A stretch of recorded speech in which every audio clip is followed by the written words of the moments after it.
पूरे उत्तरी भारत में गेहूं की फसल काटी जा चुकी है। अब धान की फसल की बुआई की तैयारी यहां पर किसानों की तरफ से की जा रही है, लेकिन इसको लेकर कृषि वैज्ञानिकों की तरफ से कोशिश ये की जा रही है कि धान की सीधी रोपाई अब किसानों की तरफ से कर दी जाए, जिसके काफी सारे वैज्ञानिक फायदे कृषि वैज्ञानिकों की तरफ से गिनवाए जा रहे हैं। और इसी विषय पर ज्यादा जानकारी के लिए हिसार की चौधरी चरण सिंह हरियाणा एग्रीकल्चर यूनिवर्सिटी के vice chancellor professor BR Kamboj इस वक्त हमारे साथ बने हुए हैं। सर, मुझे ये बताइए कि गेहूं की फसल काटी जा चुकी है, धान की रोपाई की तैयारी किसानों की तरफ से की जा रही है।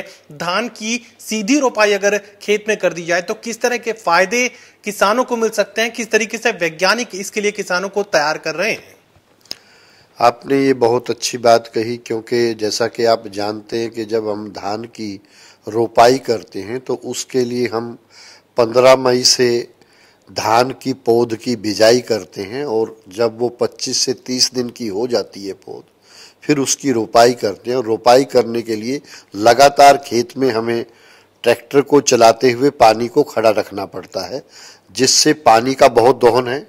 वातावरण में मीथेन और अन्य गैसें जाती हैं, उससे वातावरण भी खराब होता है, और अंततः जो उसमें बीमारियां हैं और पानी की मात्रा वो काफ़ी ज़्यादा लगती है।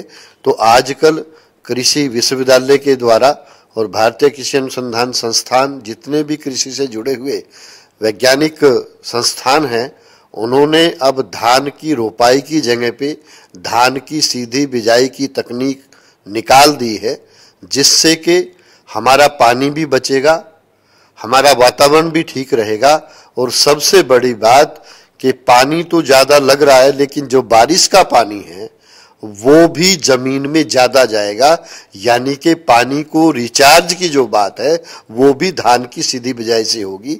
इसलिए ये ज़्यादा फायदेमंद तकनीक है, और किसानों को आज के दिन यही बताया जा रहा है कि वो धान की रोपाई न करके धान की बिजाई करेंगे तो पानी की बचत भी 20 से 25% होगी। उनको 7 से 8 दिन वो जल्दी भी पकता है, ताकि अगली फसल समय पे लग सके, और जो किस्में कम दिनों में पककर तैयार होती हैं उनको इसके लिए उपयुक्त माना गया है। अतः किसान भाई सभी बासमती किस्में और कम अवधि की किस्में हैं, वो धान की सीधी बिजाई करके ज्यादा फायदा उठा सकते हैं। किस तरह की तकनीकी जरूरतें किसानों को पड़ने वाली है? अगर धान की सीधी बिजाई का जिक्र आप कर रहे हैं तो किस तरह की मशीनों की जरूरत यहाँ किसानों को पड़ने वाली है?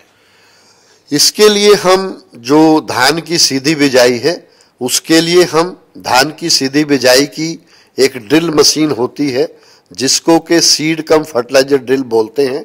इसमें खाद और बीज 2 बक्से लगे होते हैं, उसमें डाल के इसको चलाया जा सकता है। और उसके प्रमोशन के लिए हरियाणा सरकार के द्वारा जो हमारा कृषि विभाग है, उन्होंने कस्टम हायरिंग सेंटर खोले हैं, जहां पर ये मशीनें उपलब्ध हैं, और किसान भाई बड़े ही नॉमिनल रेट्स पे इन किसानों को वहां से प्राप्त करके बिजाई कर सकते हैं। रोपाई के लिए जहां 1 एकड़ की रोपाई के लिए हम 7 से 8 लेबर चाहिए, इसमें एक व्यक्ति दिन में 10 एकड़ की बिजाई कर देगा। इसलिए तेल भी कम खर्च होता है और बहुत जल्द से इससे बिजाई की जा सकती है। फायदों का जिक्र आप कर रहे हैं, लेकिन किसी तकनीक का कोई ना कोई दोष भी हो सकता है, कोई कमी भी, कोई लिमिटेशन भी हो सकती है। क्या इस तकनीक की भी कोई लिमिटेशन है? सबसे बड़ी बात है कि जब आप नई कोई भी तकनीक अपनाते हैं तो वो थोड़ा नॉलेज इंटेंसिव होता है, यानी कि उस पे आपको समय पे कार्य करने पड़ेंगे।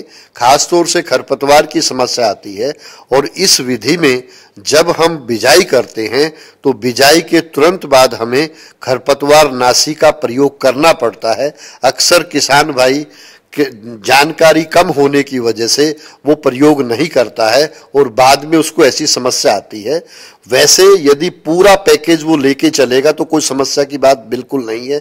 इसलिए किसानों को कृषि विभाग के द्वारा, कृषि विज्ञान केंद्रों के द्वारा, विश्वविद्यालयों के द्वारा और अन्य जुड़े हुए हमारा जैसे जल बोर्ड भी बनाया गया है, सभी प्रशिक्षण दे रहे हैं, ताकि वो पूरी पैकेज को यदि अपनाएंगे फिर उनको कोई समस्या नहीं आएगी। चलिए, जल संरक्षण को लेकर हरियाणा की सरकार, देश की सरकार बेहद संजीदा इस वक्त और ये किसानों के लिए बेहद फायदेमंद ये तकनीक साबित हो सकती है। धान की रोपाई करने के बजाय अब धान की सीधी बिजाई किसान करें, जिससे आर्थिक फायदा भी किसान को होगा। किसान की लागत खर्च में भी जबरदस्त कमी इस तकनीक से देखने को मिलेगी। सहयोगी कमल के साथ doctor Mahesh Kumar, total news, Hisar.